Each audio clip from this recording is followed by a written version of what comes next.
What I believe is common sense, I'm learning it's not that common.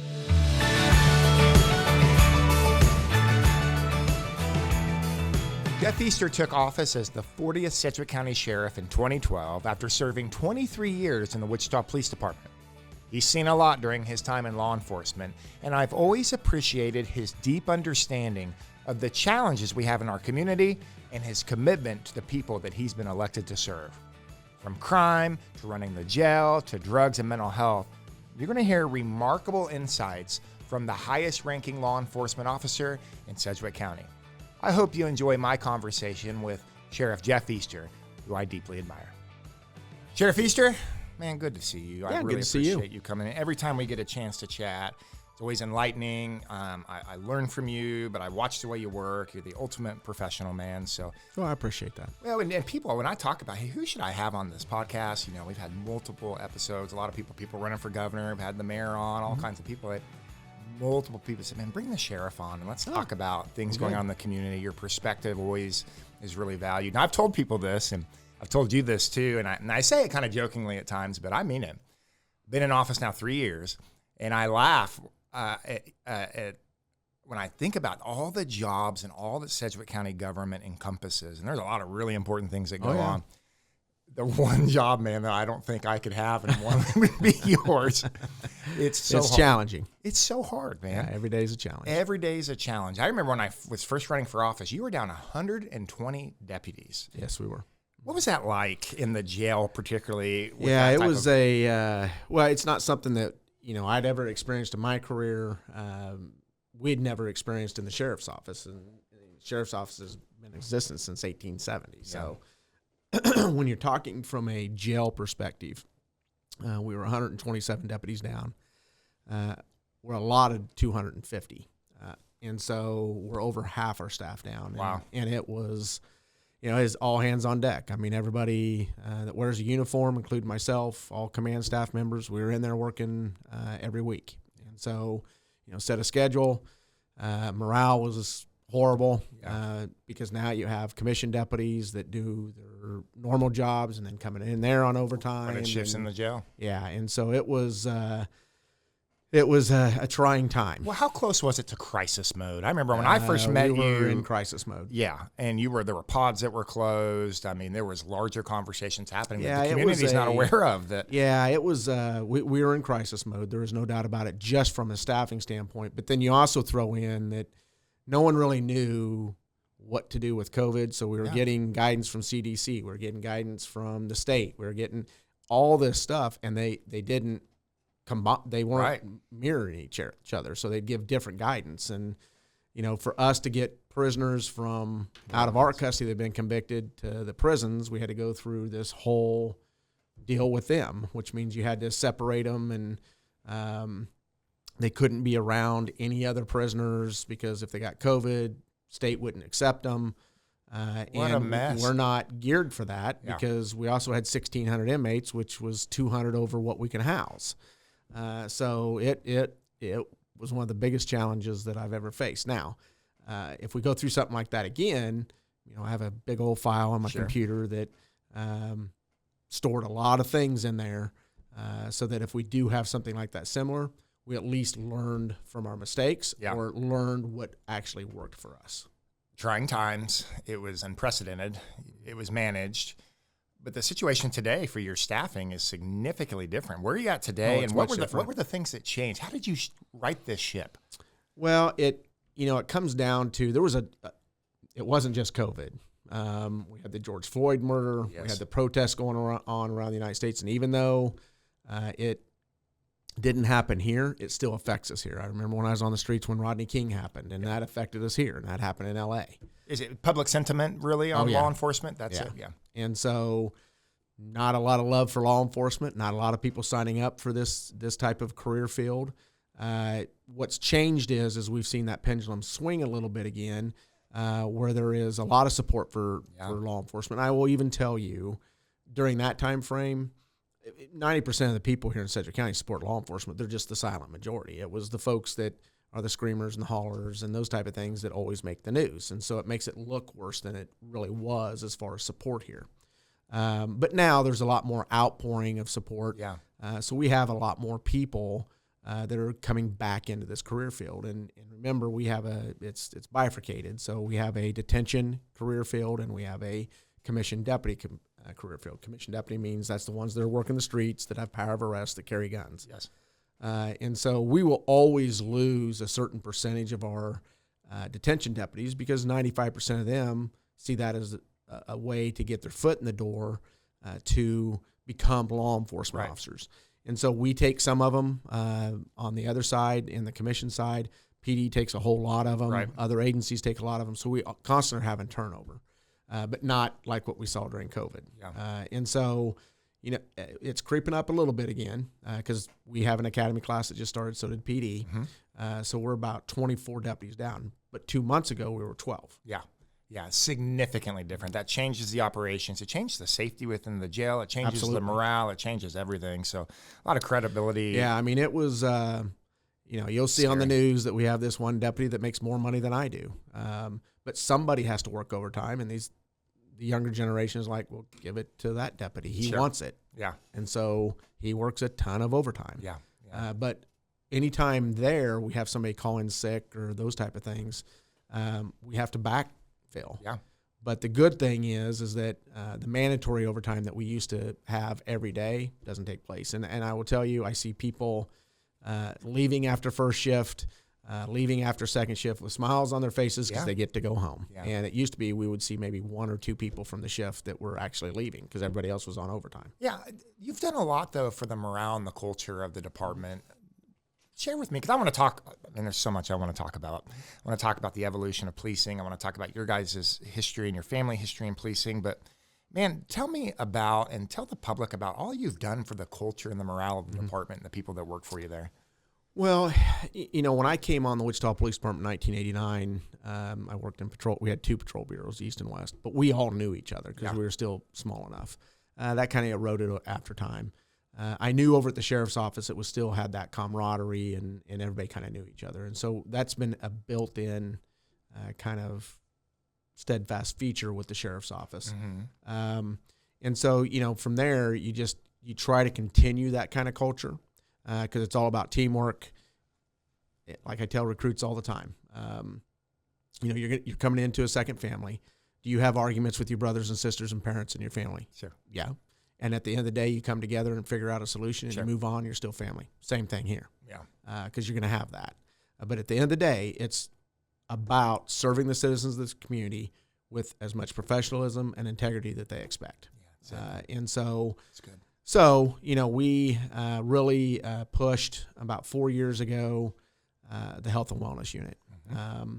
And that's been a huge success for us. And I attribute that, plus one other thing that I'll discuss, as to the reason for our retention rates now. Yep. We actually care for our people. I mean, there's not a lot of, we're the only agency in the state of Kansas that has a health and wellness unit, a full-fledged health and wellness unit that, we have 2 therapists now that's free for our employees and their immediate families to seek mental health treatment. Yeah. And during COVID, we had 8 people that went into crisis while at work, and we had to transport them to the hospital. Yeah. Since we brought the therapist on board, we've had 0. And the reason we had to hire a second one is because our therapist is very busy, the demand, which is actually a good thing. Yeah. We have 62 peer support trained deputies that spread out all throughout the agency, not only deputies, but civilian employees as well, that get specialized training for a week on how to deal with somebody that maybe just has a problem and they just want to talk through. It's all confidential unless they're a harm to themselves or others. And so the big thing is earning the trust of our organization that when they tell somebody something, it's not going to be blabbed throughout the agency, and that has not happened. So the trust is there. And, just building upon that, we've built that unit now to a point where, we're looking at working with the Crime Commission on a health and wellness center for all first responders here this is in big. Sedgwick County. Sheriff, so this is a big deal. Yeah, and, with first responders, and I'll speak specifically to law enforcement, my dad's era, my era, you see a lot of stuff, and you're involved in a lot of stuff. And those eras where you kept it to yourself, you didn't say anything, you didn't show emotion, You didn't talk about it because you're seen as weak. If you went to go get help, you're ostracized. Yeah. And so what that did was high suicide rates, homicide rates, or suicide rates, alcoholism rates, Depression, and divorce rates. Yeah, man. And so we have to recognize that, change our culture, which we have in the process of still doing, because we still have some non-believers, which is fine. They're the ones that probably need it the most. Sure. But this generation now absolutely buys into it. So that's one piece. The second piece of that was what you guys did as commissioners. We were the 7th lowest paid department in Sedgwick County, but we're the biggest sheriff's office in the state of Kansas. Right.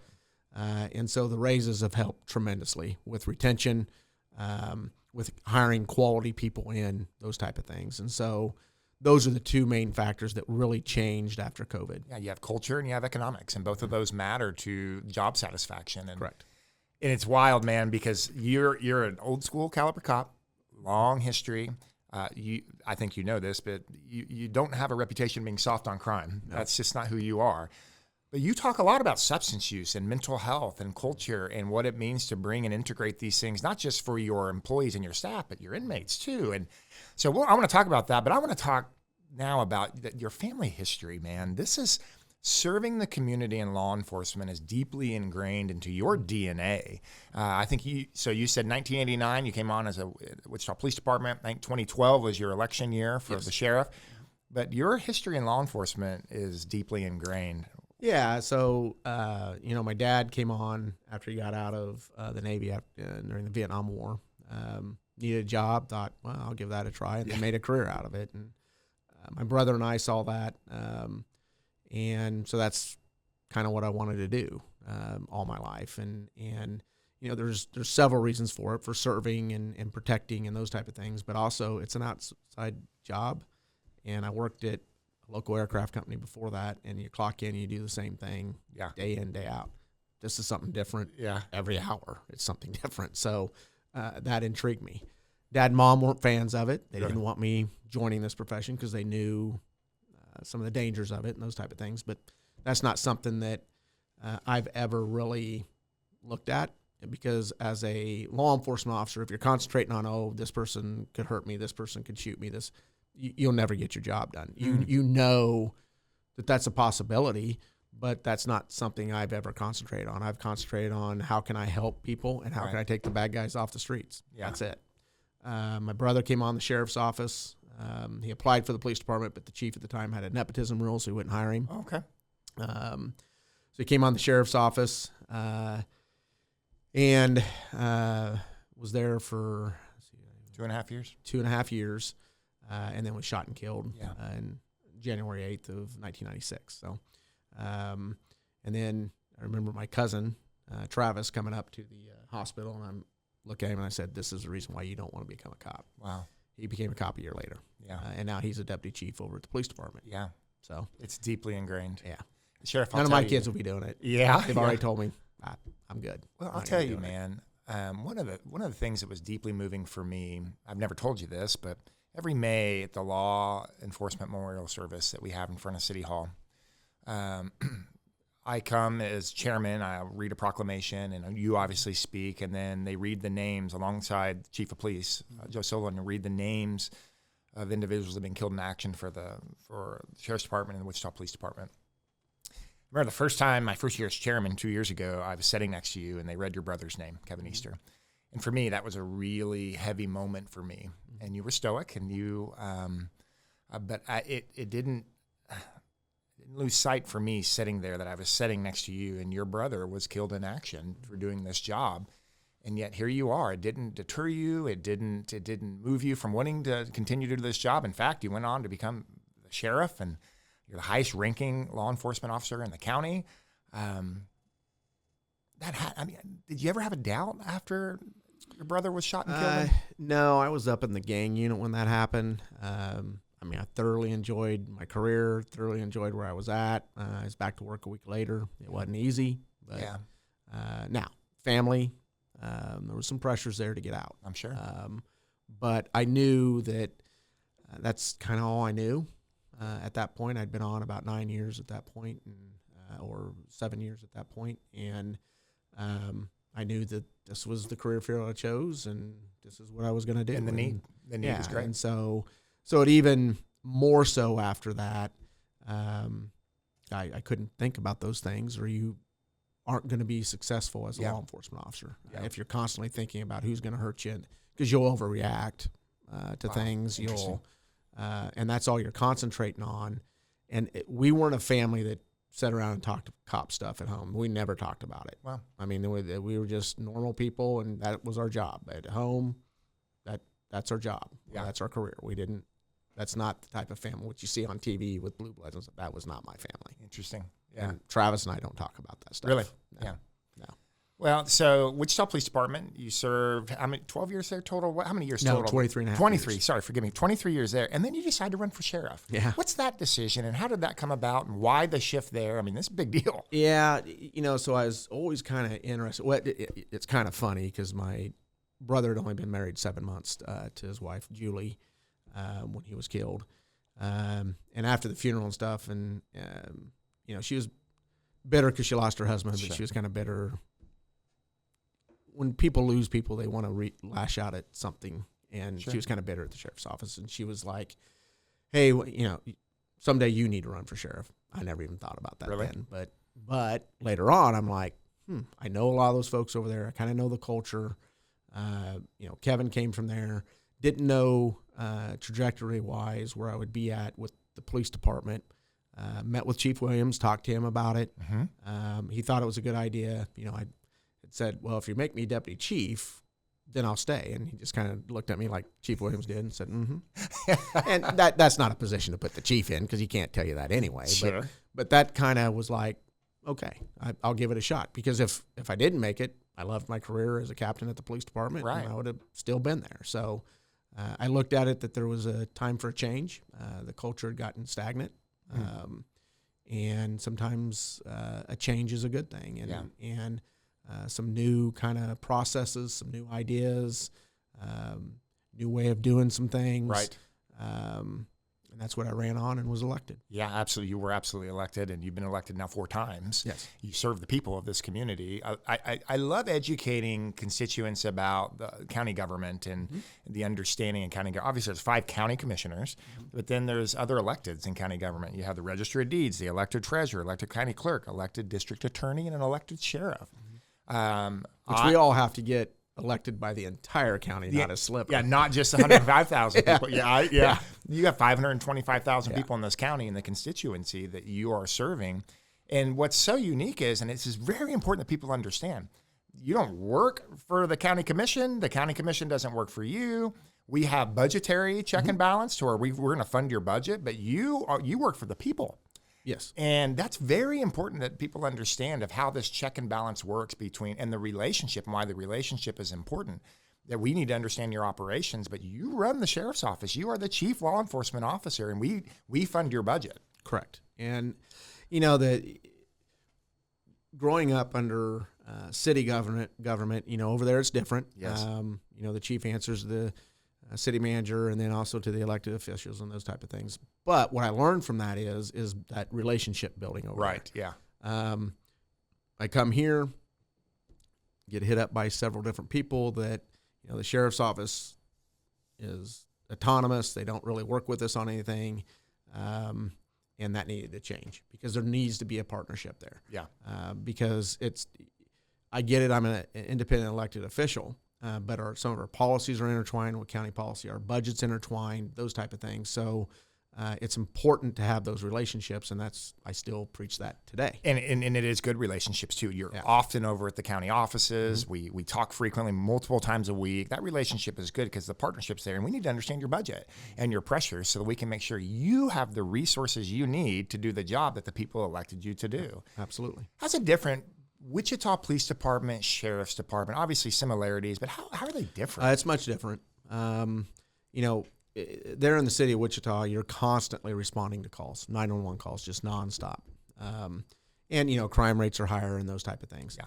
They don't have to worry about the jail. They don't have to worry about the court system. They don't have to worry about warrants and those type of things. Over at the sheriff's office, sheriffs are there's a lot of Kansas state statutes that dictate what sheriffs will do. Right. Not necessarily police departments. And so we do have the responsibility of public safety, which is the same thing, riding the streets, having deputies out in the field, answering calls, arresting folks for crimes, those type of things. That's similar. What isn't similar is the jail. That's the biggest monster in this county, both money-wise, personnel-wise, problem-wise. Yeah. But what a lot of people don't know, we also have to provide security to all the judges inside of the courthouse. And so we have a whole judicial division that does that. Plus, we're responsible for serving every piece of paperwork that a judge hands down an order on. So we have a civil section that serves all of those PFAs, court orders, garnishments, all of that stuff. It's about somewhere around 33,000 pieces of paper a year that we serve to people. Plus, we have warrants. So anytime a person is charged in district court, which most of the time is felonies, then we're responsible for the warrant verification, the warrant entry, and then we have a warrant unit that tries to go out and, we have 9,000 outstanding warrants. Now, any law enforcement officer, once that warrant hits the National Crime Computer and they're alerted to it, they can all arrest as well on those warrants. Thank goodness that it's not just only Sheriff's Office personnel can arrest. But yeah, those are the main differences between a city police department and a sheriff's office. So you're almost 40 years into law enforcement. You're probably the perfect guy in this community to ask this question to. How has policing changed in your career? How has it evolved? What's different today than what it was when you first started? A whole lot different. Yes. So I'll start off with technology. My regular vehicle is down for service right now. It's going to be down for 3 days. So they put me in a brand new marked patrol vehicle. And I look at it and it has 55 miles on it. I'm like, oh my God, I don't want this, because we make fun of the folks that wreck those brand new cars, and watch, I'll wreck this dang thing. So, but I get in there and I'm looking around and I think to myself, oh my God. Yeah. With the police department where I worked at, a lot of 2-officer units, you can't even do that nowadays because of the MCTs and everything else that kind of occupies that passenger side. And so technology, by far and wide, is number one. The amount of technology at these deputies' hands is fantastic, but it costs money, and it takes up a lot of room. Yeah. And so that's one of the biggest changes from an enforcement standpoint. A lot of different case law has changed since I was a beat officer. Some of it a lot more restrictive, some of it with restrictions but give guidance, those type of things. And so you have to be very up to speed on case law, and Supreme Court decisions. Every year, legislators pass new laws that affect law enforcement, so we have to be up to speed on that every year. That changes every year. For a while there, you didn't see as many Supreme Court decisions, case law decisions in the 90s. In the mid-2000s to now, all the time. It's changing. I mean, it's coming out nonstop. So it changes constantly. Talk to me about the influx, the challenges now with policing and the mental health and substance use. Obviously, the mental health challenge. There's always been mental health challenges, and there's always been substance use and drugs. I assert and claim that the drugs that are impacting our community have changed, and the outputs have changed significantly. It's inducing psychosis in many regards. The meth that's on the street, obviously the opioids and fentanyl in particular. How has that impacted policing? Tremendously, because, going back to what else has changed, I mean, you would, as a beat officer, on third shift, you'd see somebody drunk on the side of the road, standing on the side of the road or whatever, and they're not committing a law violation, but you'd pick them up and you'd take them right over down the street here to Dodge House, and they had 150 beds for them to sober up. You just took them and there they went. When it came to mental health stuff, if you had a mental health problem, a significant one that we're constantly addressing, those folks would immediately go to a hospital, those type of things. And some of them, because they had long-term housing, long-term housing, and we never saw them again. And so we didn't have near the mental health and substance abuse issues back then. What we had back then was cocaine, and crack cocaine was prevalent. Crack cocaine decimated segment of this community. Yeah. And so we saw what that did. Yeah. With the gang influx, the homicides, the shootings, all that type of stuff.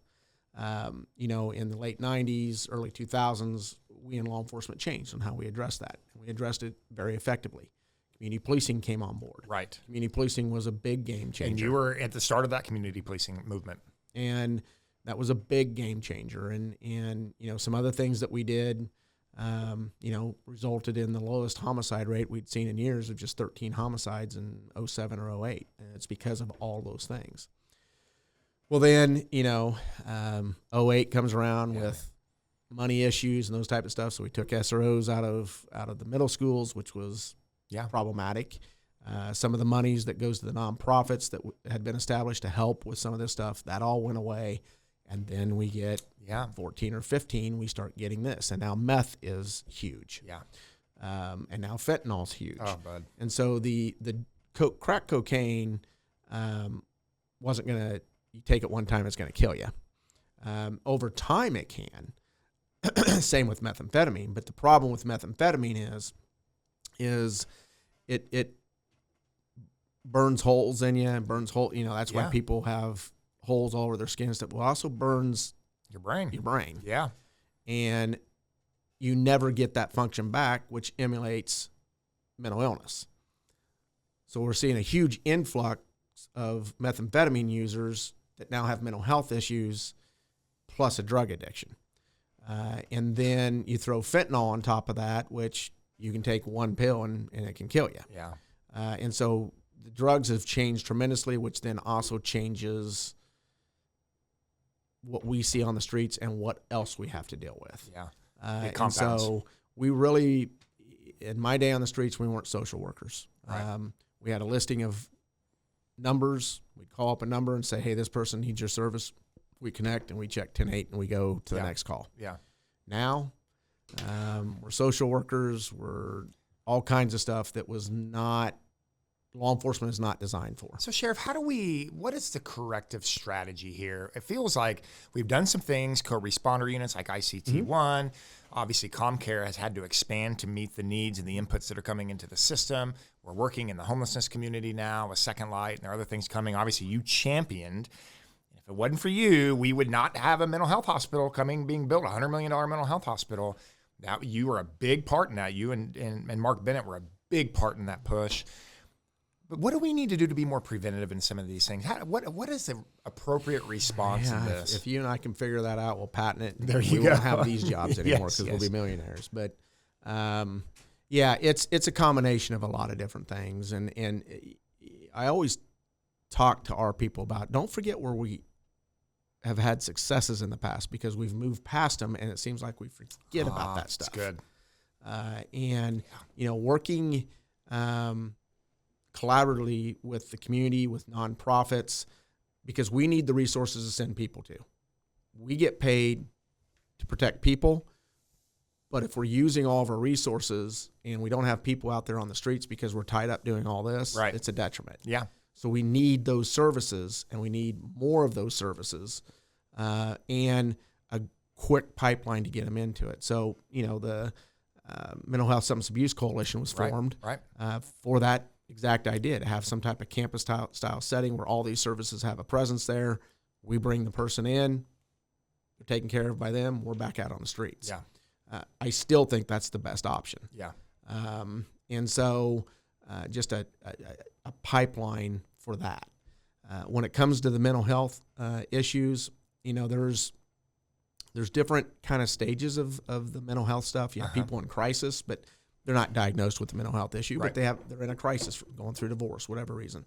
Yeah, absolutely. We're going to be called to make sure they're safe and sound. The ICT-1 concept is fantastic. Yes. Because you have the safety of a law enforcement officer being there, somebody who can medically assess them, and then a mental health professional. And, the last time I looked at those stats, 60-some% of the people that responded to, they're treating at home. Right there on the spot, yeah. Yeah. Instead of going to the hospital or coming to your jail, they're on site. Correct. And so we've seen it's better, because back before any of those services were in place, if somebody's having a mental health crisis but you committed a law violation, well, we're just going to take them to jail. Yeah. Yeah. And so we became the de facto mental health hospital. Sure here. did. And so there's a lot of these other things going on. Law enforcement here has been educated on it. And it might be a minor, violation, peeing in public or something like that. Well, they're not bringing them to jail anymore. They're trying to get them to the MAC or to some other place for services. That's right. Which is where they should be. Absolutely. So you've had to adapt, and police that are on the front lines have had to adapt to meet these needs and the changing environment. They've had to evolve. But when they get to your jail, what does your population look like with mental health and substance use for the 1,200 to 1,600 people that are at the Sedgwick County Jail? So our medical contractor keeps those kind of statistics. We run between 30 and 32%, 33% consistently that have some form of mental health issue. Substance abuse issue is around 75 to 78%. Wow. And then a combination of both that have both. And so the majority of our folks have some type of mental health issue or substance abuse issue. Doesn't excuse them for the crimes that they're committing. I'm not saying that. Sure. But in 2017, we started a mental health pod because there is some folks that absolutely cannot be in general population. They're so mentally ill that they're going to be subject to bullying. They're going to get the crap beat out of them because they're up late at night screaming, hollering because of their mental illness, and it wakes up the rest of the prisoners the next morning. It's not a good thing. Volatile, yeah. And then not only that, they're a harm or a danger to other people. Right. Plain and simple. Right. And so we started that mental health pod. It's worked out very well. It's not big enough, but it still holds 50 people, and it's a step down unit. But what we found, we figured at the point that we get them, because a lot of these folks will not take their medications when they come to jail. They weren't taking them before. That's why they're with us. What we found is through the different services that are provided in there by our medical provider, mental health services, we can get them back on their medication, stabilize, and we step them down. Yeah. The problem is getting them back out in general population very rarely happens because they immediately go they stay downhill. in the mental health pod. But what's unique, you're not operating a correctional facility like a prison. These people, every one of the people that enter your jail this is conduit to another point. Either going to a correctional facility long-term, a more permanent stay, or they're coming back to community. Coming back out. And I think this is where I so appreciate your approach, and you say these things publicly, and I think it brings awareness to the community, is you're keenly aware that while you have them in your custody, if they're returning back to the community, that you want to provide some sort of intervention for these folks, so you're returning people back to the community that are in better shape than when they entered your facility. Yeah, that's the other thing that we're seeing is that the general overall health of inmates coming in is atrocious. They haven't been to a doctor in years. They got all kinds of medical issues. When they come into our custody, whether the public likes it or not, we are bound by law to treat them for whatever illness that they might have. Yeah. That's why there's a $10 million budget so for let's medical. Pause there for a second. This is important. The budget for the Sedgwick County Sheriff's Office is about $80 million. The vast majority of that is property tax funded. The one thing when I talk to people about budgets and my concern, the one thing that I have no indication of how to control is the public safety influx, the cost. I'm talking 911, EMS, fire, sheriff. Man, it's like inverted this way, and we're trying to resource you to make sure you can deal with it. The people have elected you to deal with these problems and these challenges and to manage public safety. And there's like no end in sight, man. And I'll tell you, the most alarming part of that budget, because food costs have gone up, obviously compensation has to scale so people that you can retain a workforce and attract a workforce. It's the medical budget. Absolutely. I don't know if you remember what the medical budget was when you were first elected sheriff, but it's upwards of $10 million today that the county taxpayers are having to fund because the people that are coming into your jail are very ill. What was it do you remember what it was when you it's first? a little over $5 million for the medical aspect.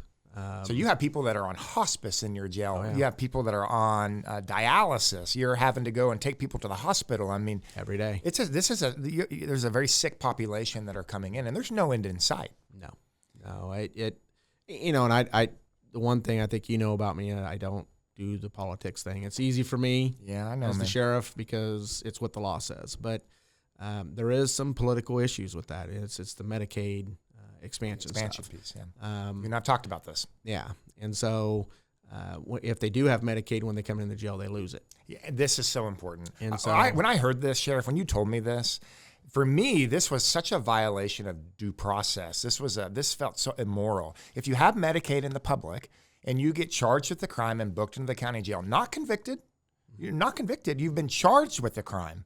You don't have due process yet, and you haven't stood before a judge yet and haven't been convicted of a crime. You lose your Medicaid. Yes. And if you're in there for longer than 72 hours, you have to reapply when you get out. Correct. To me, that just feels unconstitutional. It feels immoral, unethical.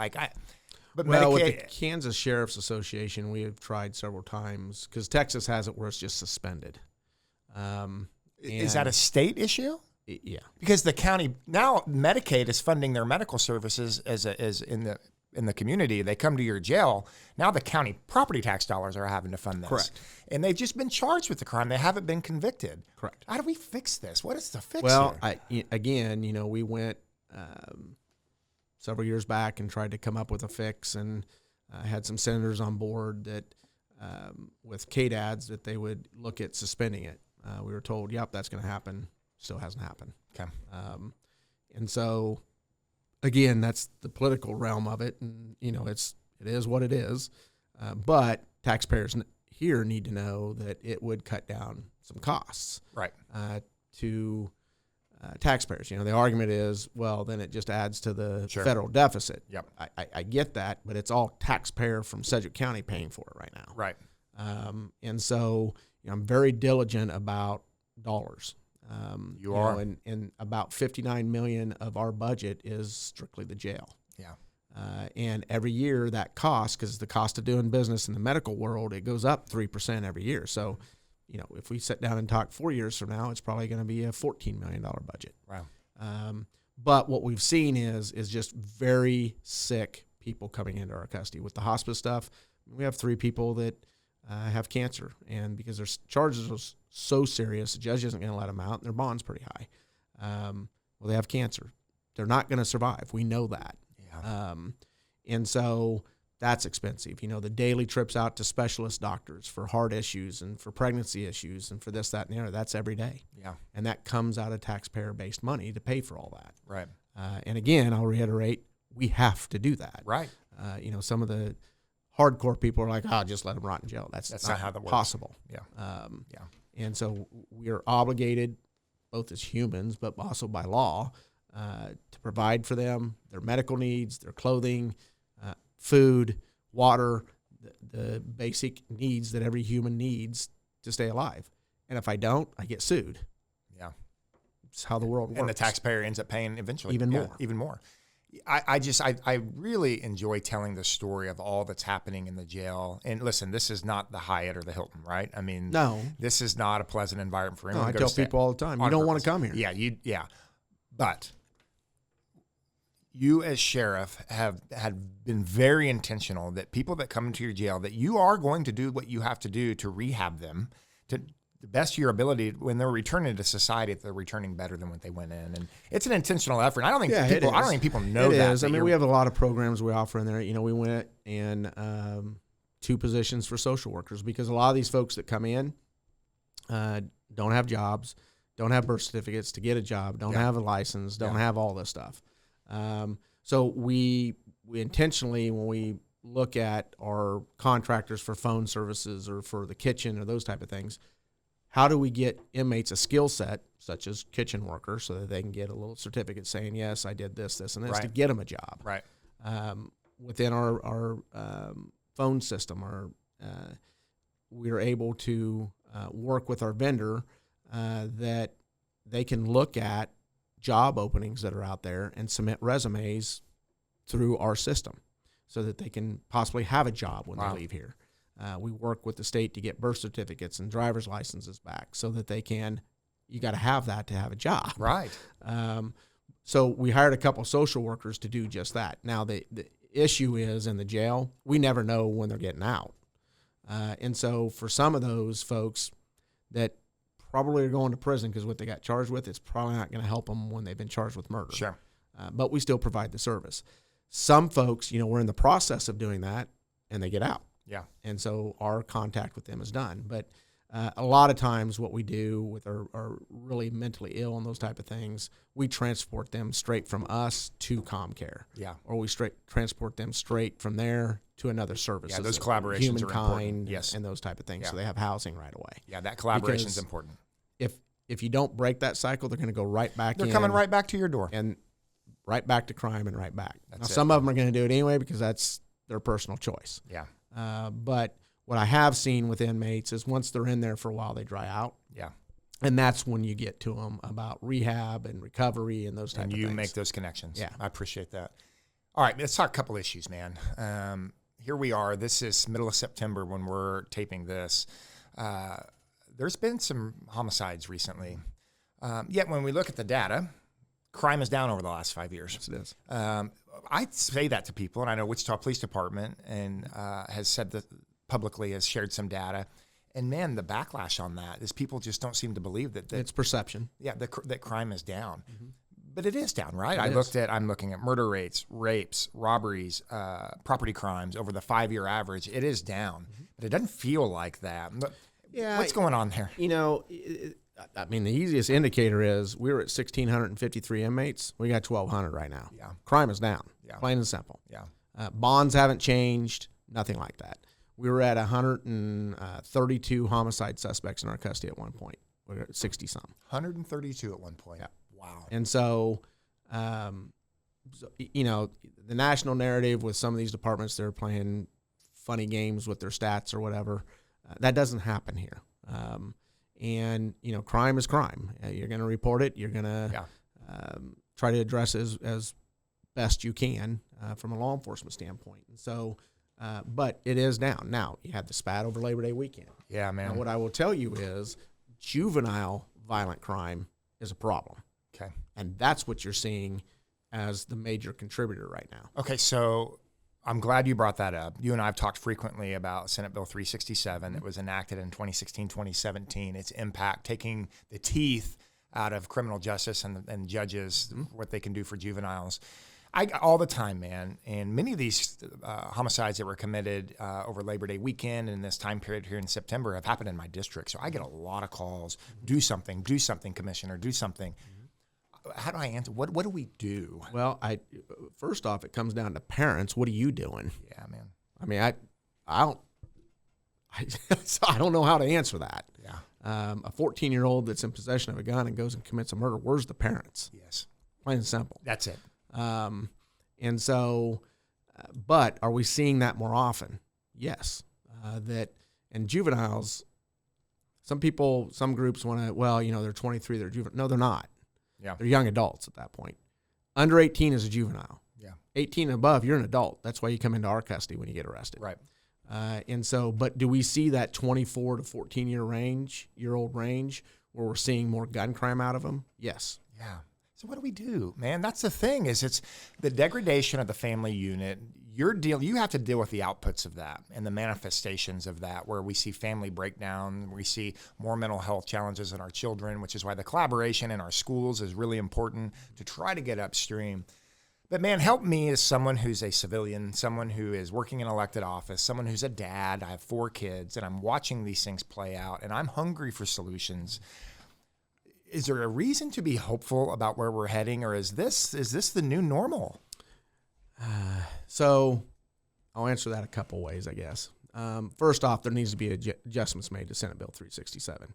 It has totally handcuffed law enforcement and judicial system. True. Now, I'm not saying every kid deserves to go off to prison. I'm not saying that.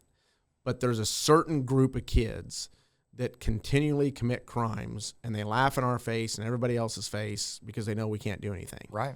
And then you look at these kids being placed in foster care, and these foster parents are like, I'm out. Yeah. I can't control this kid. Yeah. That's because they're that group that is sliding through this loophole. Yeah. There are some kids, Senate Bill 367 is helping tremendously. They've made a turnaround after being arrested one time, and they're not in the system. Yeah. But for some of these kids, there's got to be an in-between. Yeah. And then the ones that are out there committing these violent crimes, no, they stay in custody. Right. Yeah. Because they're committing more crimes when they get out. So that's one piece of it. The second piece of it is, you know, from a law enforcement standpoint, when I talked earlier about how we had to make some changes, it used to be when we had gang violence in a certain part of the community, we just flooded it with cops.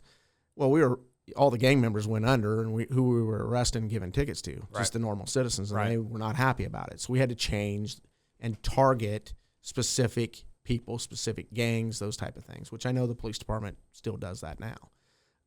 But these kids that we identify as problematic kids that have been involved in other violent crimes, we have to target. At that point, they need to be in jail. Yeah. So we need to target them.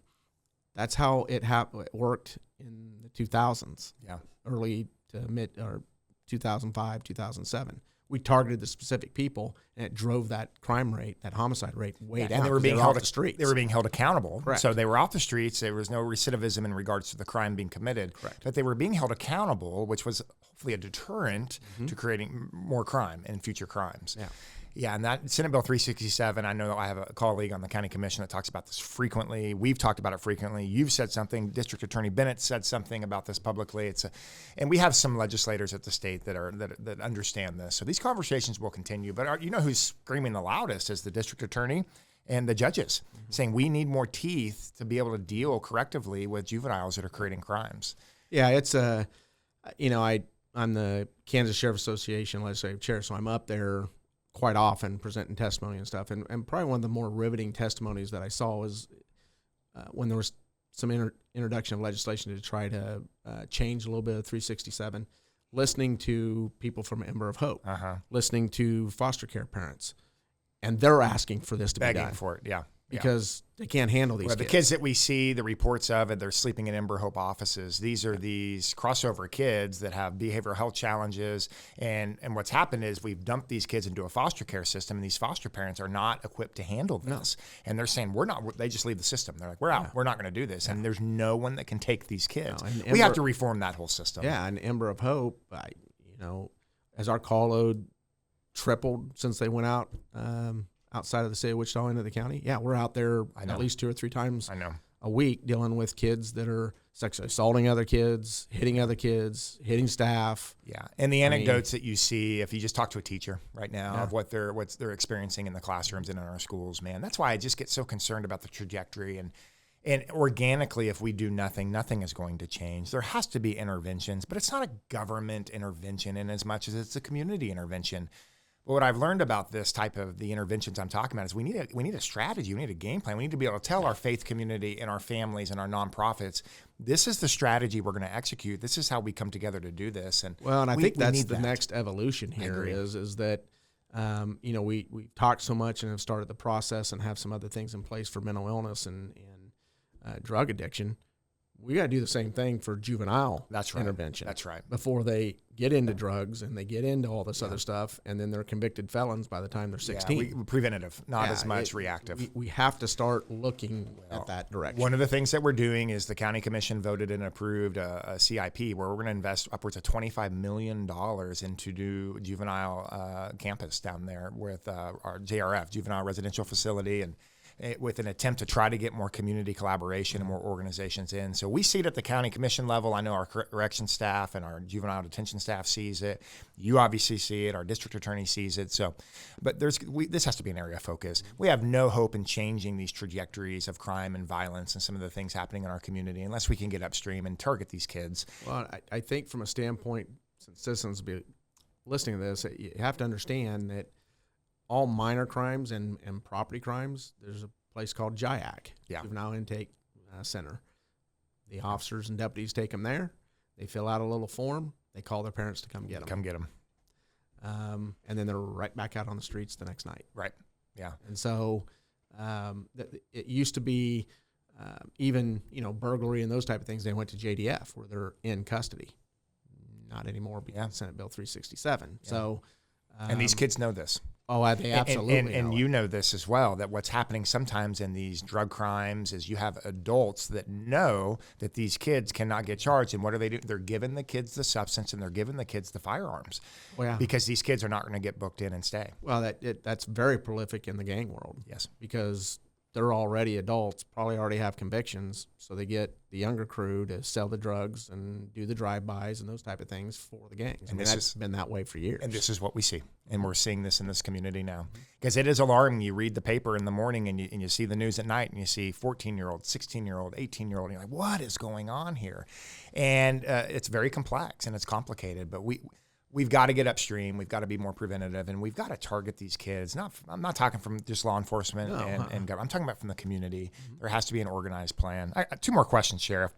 And I would receive emails if I didn't ask you this question. Immigration. ICE. Is ICE in this community doing raids, and are they what's happening in the immigration conversation? What's coming down from the federal government, the state government even? I get this question a lot, and I call you a lot. What's happening here locally? Yeah, so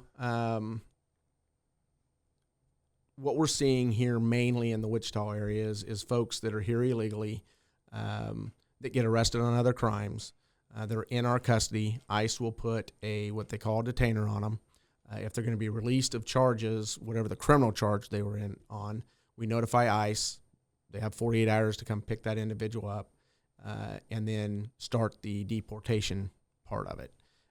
These are individuals that committed a crime, correct, and have ended up in your jail. Correct. And so we honor all those detainers. We notify ICE, those type of things. And now, are they doing it? Absolutely. Yeah. We have had 147 detainers so far this year, and all 147 of them they came and picked up within 48 hours, and then took them to other facilities to start the deportation process. So as far as what you're seeing on the news where they're jumping out of vans and those type of things, I have not seen anything like that here. I know they haven't done it because they probably would have notified us because they're going to need assistance in traffic control or whatever else. So I'm not seeing that here. What I think the citizens need to understand too is in those big cities, they have cashless bond, and they have all this other bond reform that they did, where these folks with very serious, heinous crimes are getting right back out. Yeah. And so what the complaint there is, they're not honoring the detainer, which means they're in jail for 48 hours and back out for homicide. That doesn't happen here. Right. We have bonding restrictions that are in place, that a bond has to be placed at a certain time, which is all governed by the Constitution of the United States and the state of Kansas. Everybody gets a bond. Right. And so, but we don't have here is someone saying, or, a judge saying, yep, you don't have to post a bond on this, just promise to come back to court this day. That doesn't happen here. Doesn't happen in Sedgwick County. And so we do not have a lot of people that have committed sex crimes on kids and sex crimes in general and homicides and shootings. Most of the time their bonds pretty high, and they stay in our custody until they go to trial. Right. So we don't have that kind of issue going on in Wichita. So it's just because you see stuff going on in the news and Boston or New York, whatever, their system's completely different than ours. Yeah, that's good. I appreciate that clarity. I think the people need to understand that. Public needs to understand that too. All right, last question, man, and this is a little different, but you're almost 40 years into law enforcement, Wichita Police Department. You've seen it all. From the gang unit, from the drugs. Now you're an elected sheriff. You work on behalf of the people. You're running a jail that is, again, one of the most challenging things to operate in this community. What's your legacy? Like, what do you want your legacy to be when you finally say, okay, I'm done. I'm going to retire. I've had my run. Yeah. What would you want your legacy to be? I'm just not the type of person that really. You don't think about stuff like that. That's why I want to ask you. Yeah. You're going to have, listen, whether you appreciate this or not, or want to admit it or not, your fingerprint is all over this community in regards to law enforcement. And you will have a legacy. And I'm just curious what you want that legacy to be. Yeah, I think from a standpoint, from the sheriff's office as a whole, when I came in, I wanted to, and when I leave, I want to make sure that the sheriff's office was in a better place than I found it. And I hope for my successor, whenever that might be, makes it a better place than what I left it. Right. I mean, you always want to improve. You always want to do better. And it doesn't offend me that if someone does something different than me, but it's successful, great for you. I think this culture shift in law enforcement to actually take care of ourselves, take care of our health, take care of our mental health, because I haven't even talked about all of the kind of medical issues that come from a high-stress job, the diabetes, the heart conditions, the high blood pressure, the depression, things that can kill you over time. Right. That's rampant in law enforcement. I mean, that's why a lot of times cops don't live very much longer after they retire. Yeah. I think from a standpoint, if we can get this center done, which can help this new generation not be like us at 50-some years old, I think that would be a nice legacy to leave behind. Well, I think it would too. Sheriff, it is such a joy to work alongside you in these efforts to understand what it is you're doing, the challenges, the opportunities, to do the best that we can from the commission side and from my seat in particular to make sure you have the resources that you need to do the job that the people elected you to do. I tell people all the time, man, that we are blessed, that we've got a great sheriff. Well, I appreciate that, but I want the citizens to know we have a great group of deputies that work here in this county. You do. And every day they're trying to put their best foot forward. Every day they're exhibiting professionalism and integrity and the things that we preach. And so I wouldn't be here without the team that we have. And we have a great team here in Sedgwick County the citizens should be very proud of. And we are. Sir, bless you, sir. I appreciate you. Yeah, thank you so much. I appreciate you having me on. Yeah.